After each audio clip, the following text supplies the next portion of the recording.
Hello everyone, আসসালামু আলাইকুম সবাইকে। তো আজকে আমি আপনাদের সাথে বেগুন ভাজার রেসিপি শেয়ার করব। আমরা যে রেগুলার বেগুন ভাজাটা খাই তার যে একটু ডিফারেন্ট ওয়েতে আমি করেছি। তো আশা করছি আপনাদের ভালো লাগবে। তো আমি প্রথমেই নিয়ে নিলাম 2টা বেগুন, একটু বড় সাইজের নিয়েছি। তো এখন আমি এগুলোকে স্লাইস করে কেটে নিয়েছি। তো আমি একটা স্টিলের গ্লাস দিয়ে আমি মাঝখানটা কেটে নিব এবং সবগুলা বেগুন আমি রিং রিং করে নিব। কিন্তু মাঝখানটা আমি আলাদা করে নিয়েছি। এই তো হয়ে গেল রিং শেপ। আর মাঝের যে অংশটা আছে এটা আমি ছোট ছোট কুচু কুচু করে কেটে নেব। এটা দেখেন আমি সবগুলো কেটে নিলাম। এখন একটা মিক্সিং বোলে আমি নিয়ে নেব ডিম। তো আমি 3টা ডিম নিলাম। এগুলোকে আমি একটু ভালো করে ফেটিয়ে নেব।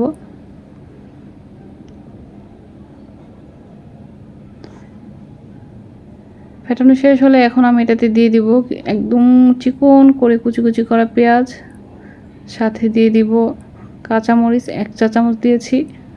তারপর দিলাম 1 চা চামচ ধনেপাতা আর সেই কুচি কুচি করে রাখা বেগুনটা দিয়ে দিলাম। এখন আমি এগুলো একটু মিক্স করে নিব। এখন দিলাম 1 চা চামচ লবণ, এটা আপনারা স্বাদ মতো দিবেন। 1/2 চা চামচ হলুদের গুঁড়া, 1/2 চা চামচ মরিচের গুঁড়া, 1/2 চা চামচ জিরার গুঁড়া, তারপর দিয়ে দিলাম 1/4 চা চামচ গোলমরিচের গুঁড়া। তারপর এটাকে আবার ভালো করে মিক্স করব। তো আমার কাছে মনে হচ্ছে যে ডিমটা কম হয়েছে, তাই আমি আরেকটা ডিম দিলাম। আমি এখানে টোটাল 4টা ডিম ইউজ করেছি। আপনারা চাইলে 2টাও করতে পারেন, হাফ করে নেবেন।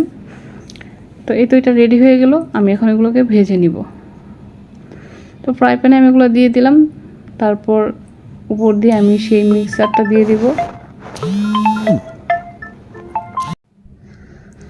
তো সবগুলো দেওয়া শেষ হলে আমি 1 মিনিট ভেজে তারপর এটা উল্টে নিব। ডিমটা দেওয়াতে দেখেন খুব সুন্দর একটা বাইন্ডিং হয়েছে। তো এটাকে আমি উল্টে পাল্টে ভেজে নিব যতক্ষণ পর্যন্ত আমার ভাজাটা মন মতো না হয়। তো ব্রাউন কালার চলে আসলে আমি নামিয়ে নেব।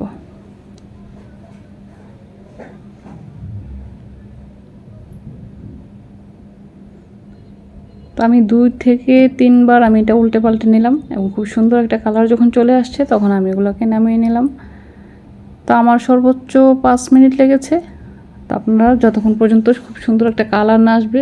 এই তো আমি এখন একটা সার্ভিসিং ডিশে নামিয়ে নিলাম। তো আমি এখন দুপুরের খাবারটা রেডি করব।